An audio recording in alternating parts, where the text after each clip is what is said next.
Hello friends, कैसे हैं आप लोग। उम्मीद करता हूं बहुत अच्छे होंगे, क्योंकि बहुत लंबे समय के इंतजार के बाद सीटेट का रिजल्ट जारी हो गया और सभी लोगों ने रिजल्ट देख भी लिया होगा। उम्मीद करता हूं बहुत अच्छे नंबरों से आप पास भी हुए होंगे।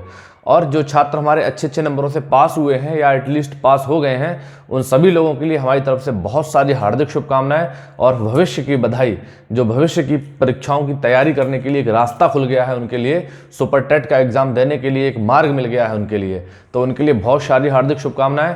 और जो छात्र हमारे 1 या 2 नंबर से रह गए हैं, उन सभी लोगों के लिए इस वीडियो में जानकारी दी जाएगी कि उन्हें अब आगे क्या करना है, अब आपका नेक्स्ट एग्जाम कब होगा, और जो छात्र हमारे पास हो गए हैं उनकी मार्कशीट कैसे मिलेगी, क्या स्कोर रहा है, क्या परसेंटाइल रहा है, इन सब की जानकारी इसी वीडियो में दी जाएगी। लेकिन इससे पहले जो लोग हमारे चैनल पे पहली बार आए हैं वो हमारे चैनल को सब्सक्राइब जरूर कर लें।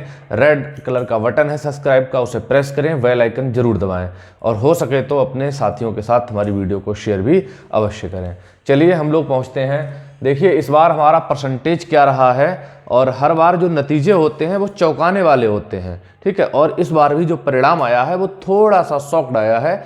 क्यों आया है थोड़ा समझ लेते हैं इसके लिए। देखो पेपर फर्स्ट आपका जो था 1 से 5 के लिए था, उसमें टोटल कैंडिडेट्स 18,92,276 इतने लोगों ने फॉर्म अप्लाई किया था, और 14,95,511 बच्चे परीक्षा देने के लिए गए। यानी कि 18 लाख में 14 लाख बच्चों ने परीक्षा दी, और उसमें से जो क्वालिफाई हुए हैं वो हुए हैं 4,45,467। यानी कि जो फर्स्ट पेपर है अगर उसमें देखा जाए तो 14 लाख के सापेक्ष 4 लाख बच्चे पास हुए हैं, और परसेंटेज में अगर हम इसकी बात करें तो ये लगभग 29.7% के आसपास बैठता है जाके, ठीक है। और जो सेकंड पेपर हमारा था जो 6 से लेके 8 तक होता है, इसमें 16,62,886 बच्चों ने रजिस्ट्रेशन करवाया था, जिनमें से 12,78,165 बच्चों ने एग्ज़ाम दिया, और उनमें से 2,20,069 बच्चे क्वालिफाई भी हुए हैं। तो अगर हम परसेंटेज की बात करें इसकी सेकंड पेपर की, तो सेकंड पेपर का जो परसेंटेज रहा है वो 17.2% के आसपास रहा है, ठीक है, 17.2%। तो अगर ओवरऑल दोनों पेपर की बात की जाए, टोटल कैंडिडेट्स की बात की जाए, तो आपका जो स्कोर रहा है वो 23% के आसपास रहा है। अब 23% रिजल्ट कम नहीं होता है, देखा जाए तो पर्याप्त रिजल्ट है और सही आया है, क्योंकि इससे पहले 2016-17 तक जो रिजल्ट जाता था वो 2, 3, 4, 5, 6% तक जाता था, इससे ज़्यादा नहीं जाता था। लेकिन परसेंटेज जो बड़ी है वो भी बड़ी है, यानी कि विद्यार्थी हमारे मेहनत कर रहे हैं और सिस्टम्स चेंज हो रहे हैं, उसके वजह से भी स्कोर बढ़ रहा है। बाकी आप लोग मेहनत कर रहे हैं तो रिजल्ट तो अच्छा आएगा ही ना, ठीक है। बाकी अब हम बात करते हैं कि आपका सर्टिफिकेट कैसे मिलेगा। तो सर्टिफिकेट देखिए 2016, 17, 18 तक जो आपका सर्टिफिकेट था वो ऑफलाइन घर पे आ जाता था, यानी कि जो आपकी मार्कशीट थी बाई पोस्ट आपके घर पे आ जाती। नेट से आप लोग रिजल्ट देख लेते, और नेट वाला रिजल्ट चाहे तो डाउनलोड कर लेते, और एक ओरिजिनल जो मार्कशीट थी सीबीएसई बोर्ड से जो आती थी वो आपके घर तक आ जाती थी। लेकिन अब आपका जो सर्टिफिकेट है वो घर तक नहीं आता है। अब एक ऐप होता है डिजी लॉकर, ठीक है, हाँ, एक डिजी लॉकर ऐप होता है। इस ऐप में आपको अपनी मार्कशीट मिलेगी।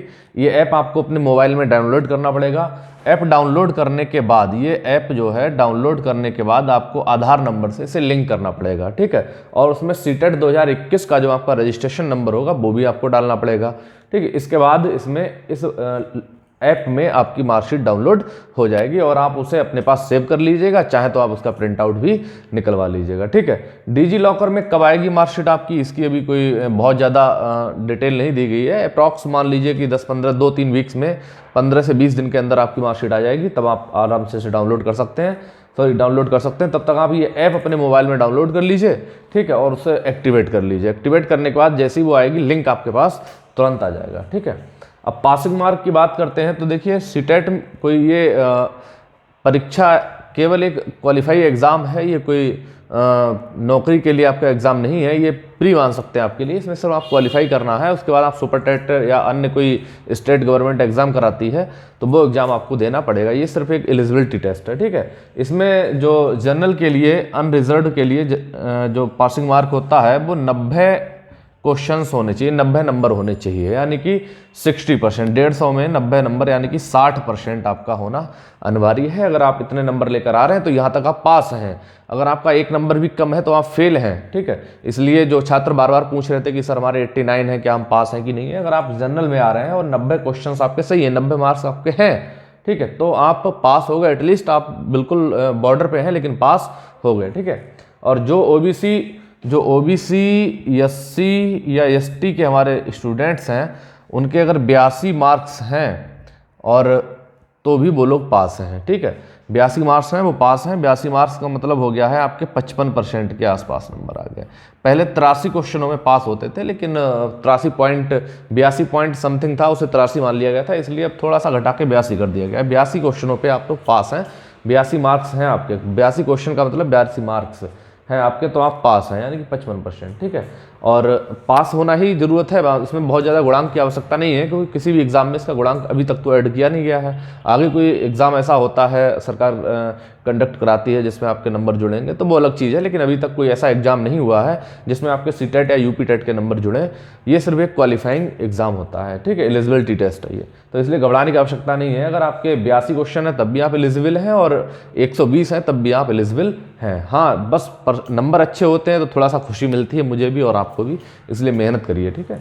बाकी नॉर्मलाइजेशन की बात करें तो नॉर्मलाइजेशन हुआ है, और नॉर्मलाइजेशन का फ़र्क बहुत ज़्यादा नहीं पड़ा है, ठीक है। घबराने की आवश्यकता नहीं है। मेरी 1-2 बच्चों से बात भी हुई थी, मैंने कई बच्चों से पूछा, कुछ बच्चों ने तो ऐसा था कि आंसर की पहले मिलाई ही नहीं थी, बहुत डिफ़िकल्ट आंसर की आई थी, आप लोगों ने भी देखा था। तो कई सारे स्टूडेंट्स हैं, मैंने जिनसे पूछा तो वो कह रहे हैं कि सर मैंने पहले आंसर की नहीं मिलाई। लेकिन मुझे 2-3 स्टूडेंट्स मिले हैं जिन्होंने बताया था कि सर मैंने आंसर की मिलाई है। तो 1-2 बच्चों के नंबर 2 से 3 नंबर कम या ज़्यादा हुए हैं, ठीक है। एक स्टूडेंट्स है, उसके नंबर पहले थे 109, ठीक है, अब उसके नंबर हो गए हैं 111, यानी कि 2 नंबर उसके बड़े हैं। यहाँ पे 2 नंबरों का खेल हुआ है, ठीक है, ये नॉर्मलाइजेशन की वजह से हुआ है, ठीक है। और बाकी मैंने कई स्टूडेंट्स के पूछे हैं जिन्होंने पहले से ये बता रहे हैं कि लगभग सर 2-3 नंबर आगे पीछे हम लोग हुए हैं, हमारा जो आंसर की से जो मिलान था उससे 2-3 नंबर आगे पीछे हुए हैं, यानी कि नॉर्मलाइजेशन का बहुत ज़्यादा फर्क नहीं पड़ा है। तो जो बच्चे 1 या 2 नंबर से आगे पीछे हुए हैं वो नॉर्मलाइजेशन की वजह से ही हुए हैं, ठीक है। अब बात करते हैं हमारे फेल छात्र क्या करें। जो स्टूडेंट्स हमारे फेल हो गए हैं उन्हें बिल्कुल भी घबराने की आवश्यकता नहीं है। अब जो हो गया सो हो गया, अब बिन पछताए क्या चिड़ियाँ चुन गई खेत। आपने मेहनत उस हिसाब से नहीं किया, लक साथ नहीं दिया, जो भी एटलीस्ट जो भी हुआ हो, लेकिन आप लोग फेल हो गए, 1 या 2 नंबर से फेल हो गए, तो घबराने की आवश्यकता नहीं है। अब फेल तो फेल है, चाहे वो 20 नंबर से हुआ हो, चाहे वो 1 नंबर से हुआ हो, ठीक है। तो आप नेक्स्ट एग्जाम की तैयारी करिए। आपका जो नेक्स्ट एग्जाम है वो लगभग ये मान के चलिए जुलाई और अगस्त में होगा जाके, ठीक है, जुलाई या अगस्त में होगा जाके, या कोई किसी प्रकार का कोई परिवर्तन होता है, परिवर्तन भी होता है तब भी सितंबर तक जाएगा, इससे ज़्यादा नहीं जाएगा, ठीक है। जुलाई अगस्त सितंबर तक आपका एग्ज़ाम हो जाना है, नेक्स्ट जो एग्ज़ाम है। इसीलिए जो हमारे छात्र 1 या 2 नंबर से या किसी कारणवश कैसे भी करके रह गए हैं, फेल हो गए हैं, तो वो मेहनत कर लें। इस बार आपको कड़ी मेहनत करनी पड़ेगी, ठीक है, और जिससे अगली बार निकल जाए, क्योंकि अब नई सरकार बनेगी। आज परिणाम जारी हो जाएगा उत्तर प्रदेश सरकार का, या अन्य 5 राज्यों में जहाँ चुनाव हो रहे हैं उनका परिणाम भी आ जाएगा। तो नई सरकार गठित होगी, नई नई भर्तियाँ आएंगी, तो इसके लिए आपको कड़ी मेहनत करनी पड़ेगी, ठीक है। तो इस बार आप मेहनत कर लीजिए ताकि नेक्स्ट एग्ज़ाम में आप क्वालिफाई हो जाए। बाकी जो हमारे स्टूडेंट्स हैं हमारे साथ नंबर शेयर करना चाहते हैं तो वो हमें कमेंट बॉक्स में कमेंट करके भी बता सकते हैं कि सर हमारे इतने नंबर हैं। बाकी मैं आपके लिए एक नंबर दे दूंगा, व्हाट्सएप नंबर, उस पर आप मैसेज करके मुझे बता सकते हैं कि सर मेरे इतने नंबर्स आए हैं, और मैं आपके नंबरों को सभी छात्रों के साथ अवश्य शेयर करूंगा। अच्छे नंबर आपके होंगे, और अगर आप गुप्त रखने के लिए कहेंगे तो गुप्त नंबर रखेंगे, बताए नहीं जाएंगे, मेरे तक ही रहेंगे। और कोई विशेष जानकारी आती है तो हम जरूर आपके तक साझा करते हैं। मिलते हैं नेक्स्ट वीडियो में। जय हिंद दोस्तों।